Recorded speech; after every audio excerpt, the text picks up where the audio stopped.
Parang awa niyo na. Kung itong gawin kay Manang Ligaya, baka ako babantayan ko na siya na mabuti. Pwede ba, Kaloy? Tumahimik ka. Anak, maawa ka. Huwag mong gawin sa akin ito. Parang awa mo na maawa ka. Anak? Oh, please don't call me that. You don't deserve to be my mother.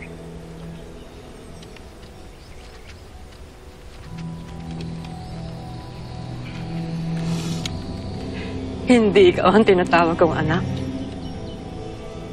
Si Kaloy na inuutusan mo. Hindi siya kagaya mo. Siya may puso siya.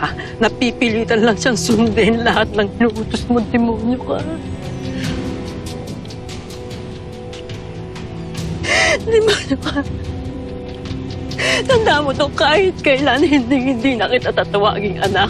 Kasi hindi ka karapat-dapat na maging anak ko o maging anak ng kahit sino mang ina. Hindi.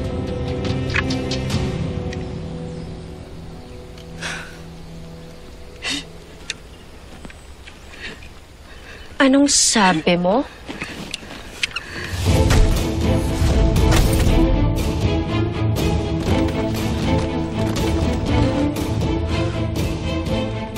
Tabunan mo ng lupa yan, Kaloy.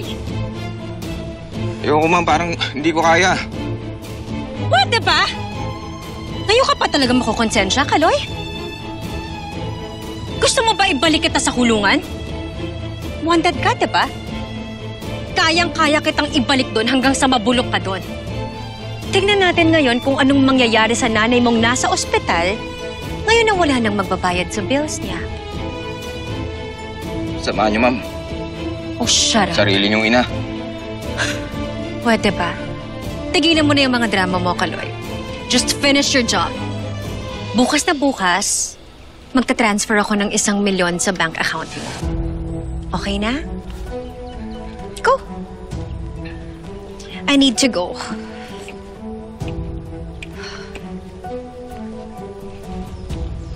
Kuwarin niyo ako, Manang Ligaya. Hello, Astrid? Sa venue na ako didiretso. Doon na rin ako mag-retouch. Oh! Nandiyan ka na? Perfect. I'm on my way.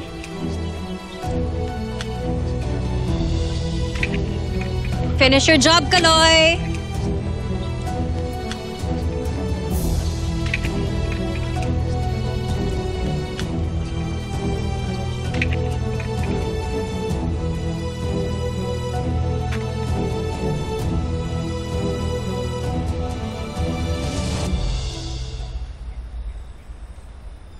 Hayop ka! Hinto mo! Ayoko. Hinto mo, sabi! Hinto Tumigil ka mo! na! Ano ba? Kahit anong gawin mo, hindi na kita papakawalan. Langyo ka lang ka hinto mo! Ayoko nga! Ano ba? Ano? Ano ba? Emma!